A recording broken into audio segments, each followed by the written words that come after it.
একবার কল্পনা করুন তো, দ্বিতীয় বিশ্বযুদ্ধের পরের জাপানের কথা।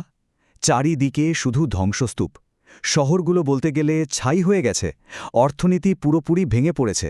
কিন্তু অবিশ্বাস্য হলেও সত্যি, মাত্র 2 দশকের মধ্যেই সেই ছাই থেকে উঠে দাঁড়িয়ে জাপান হয়ে গেল বিশ্বের অন্যতম প্রধান অর্থনৈতিক শক্তি। প্রশ্ন হল, কিভাবে এটা সম্ভব হলো? চলুন আজ আমরা এই অবিশ্বাস্য রূপান্তরের পেছনের গল্পটাই খুঁজে বের করি। আর এখানেই কিন্তু এই গল্পের সবচেয়ে অদ্ভুত প্রশ্নটা লুকিয়ে আছে, যে আমেরিকা জাপানের হিরোশিমা আর নাগাসাকিতে অ্যাটম বোমা ফেলে প্রায় ধ্বংস করে দিয়েছিল, সেই আমেরিকাই কিভাবে মাত্র কয়েক বছরের মধ্যে জাপানের সবচেয়ে বড় সাহায্যকারী হয়ে উঠল। অদ্ভুত না ব্যাপারটা? আসলে এই প্যারাডক্স বা বিরোধাভাসটার মধ্যেই কিন্তু জাপানের ঘুরে দাঁড়ানোর আসল রহস্যটা লুকিয়ে আছে। পার্থক্যটা একবার দেখুন। একদিকে ১৯৪৫ সাল, জাপানের শহরগুলো যেন এক একটা মৃত্যুর নগরী। আর অন্যদিকে মাত্র ২৩ বছর পর ১৯৬৮ সালে সেই একই জাপান হয়ে গেল বিশ্বের দ্বিতীয় বৃহত্তম অর্থনীতি। এটা এটা এক কথায় অবিশ্বাস্য একটা ব্যাপার ছিল। তো গল্পের প্রথম ধাপে আমরা দেখব যুদ্ধ শেষ হওয়ার ঠিক পরপর আমেরিকার আসল প্ল্যানটা কী ছিল। আর শুনলে অবাক হতে হয়, তাদের মূল উদ্দেশ্য কিন্তু জাপানকে সাহায্য করা ছিল না, বরং ঠিক তার উল্টোটা ছিল। শুরুতে আমেরিকার একমাত্র লক্ষ্য ছিল জাপানকে একেবারে পঙ্গু করে দেওয়া। তারা চেয়েছিল জাপান যেন আর কোনোদিনও একটা সামরিক শক্তি হিসাবে মাথা তুলে দাঁড়াতে না পারে। মানে পুনর্গঠন তো অনেক দূরের কথা, তাদের আসল প্ল্যানটাই ছিল জাপানকে পুরোপুরি নিজেদের নিয়ন্ত্রণে রাখা। এই লক্ষ্যটা পূরণ করার জন্য তারা 3টা বেশ কড়া পদক্ষেপ নিয়েছিল।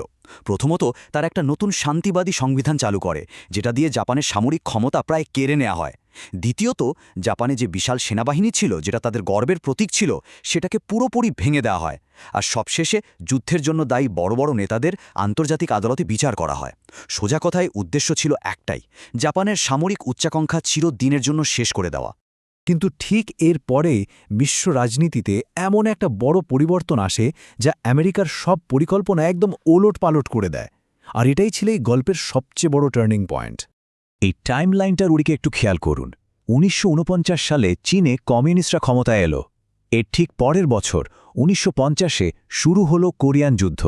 হঠাৎ করেই আমেরিকা দেখল যে পূর্ব এশিয়ায় সোভিয়েত ইউনিয়ন আর চীনের কমিউনিস্ট প্রভাব হু হু করে বাড়ছে, আর এটা তাদের জন্য একটা বিরাট মাথা ব্যথার কারণ হয়ে দাঁড়ালো। ফলে কি হলো? আমেরিকার স্ট্র্যাটেজি বা কৌশল ১৮০ ডিগ্রি ঘুরে গেল। একটা দুর্বল জাপানের বদলে তাদের তখন দরকার পড়ল একটা শক্তিশালী, সমৃদ্ধ, গণতান্ত্রিক বন্ধু রাষ্ট্রের।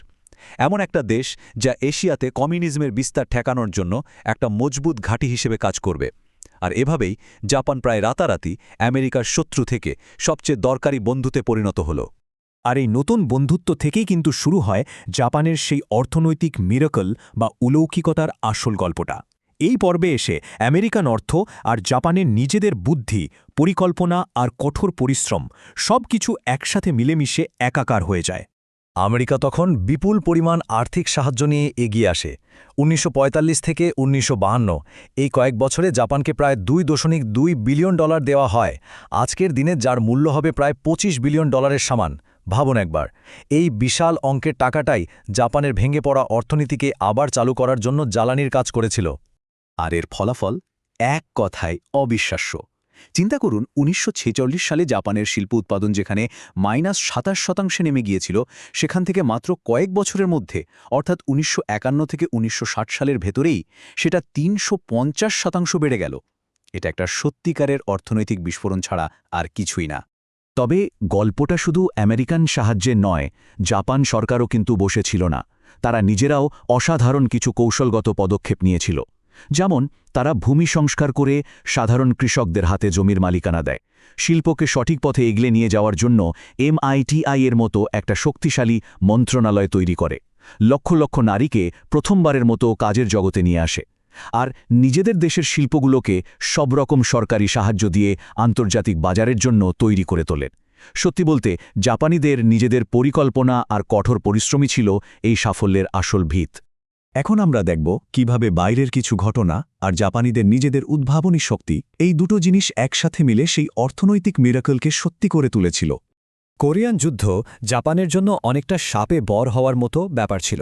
মানে আমেরিকান সেনাবাহিনীর তখন প্রচুর সামরিক সরঞ্জাম আর অন্যান্য জিনিসপত্র দরকার পড়ছিল, আর সবচেয়ে কাছের সাপ্লাই দেওয়ার জায়গা ছিল জাপান। ফলে জাপানের ফ্যাক্টরিগুলো দিন রাত কাজ পেতে শুরু করে, আর এর মাধ্যমে তারা প্রচুর বৈদেশিক মুদ্রা আয় করে, যা তাদের অর্থনীতিকে এক ধাক্কায় বহুদূর এগিয়ে দেয়। আর এই যে অর্থনৈতিক জোয়ার, এর ফলেই কিন্তু জন্ম নেয় আজকের দিনের সব বিশ্ববিখ্যাত জাপানি brand. Sony, Toyota, Honda, Panasonic, এই সব কোম্পানি কিন্তু সেই সময় তাদের যাত্রা শুরু করেছিল। আর খুব অল্প সময়ের মধ্যেই তারা মেড ইন জাপান কথাটাকে কোয়ালিটি আর ভরসামন্দতার এক দারুণ প্রতীক হিসাবে প্রতিষ্ঠা করে ফেলে। তাহলে সব মিলিয়ে যা বোঝা যাচ্ছে, এই অসাধারণ সাফল্যটা কিন্তু কোনো একটা কারণে আসেনি। এটা ছিল দুটো বড় শক্তির মিশ্রণ। একদিকে ছিল আমেরিকার ভূরাজনৈতিক স্বার্থ, আর অন্যদিকে ছিল জাপানি জনগণের অবিশ্বাস্য পরিকল্পনা, শৃঙ্খলা আর কঠোর পরিশ্রম। এই দুটোর পারফেক্ট কম্বিনেশনেই কিন্তু এই মিরাকল সম্ভব হয়েছিল। আর ঠিক এভাবেই যুদ্ধের ধ্বংসস্তূপ থেকে উঠে এসে মাত্র ২৩ বছরের মধ্যে জাপান শুধু পূর্ব এশিয়ার প্রথম উন্নত দেশই হল না, বরং গোটা বিশ্বের দ্বিতীয় বৃহত্তম অর্থনৈতিক পরাশক্তি হিসাবে নিজেকে প্রতিষ্ঠা করল। জাপানের এই অসাধারণ গল্পটা শেষ পর্যন্ত আমাদের একটা গভীর প্রশ্নের সামনে দাঁড় করিয়ে দেয়। একটা দেশের ভাগ্য আসলে কিসের উপর নির্ভর করে? তার নিজের জনগণের ইচ্ছা আর পরিশ্রমের ওপর, নাকি বাইরের শক্তি আর ভূ রাজনৈতিক স্বার্থের উপর, নাকি দুটোই সমান গুরুত্বপূর্ণ? ব্যাপারটা কিন্তু সত্যি ভাবার মতো।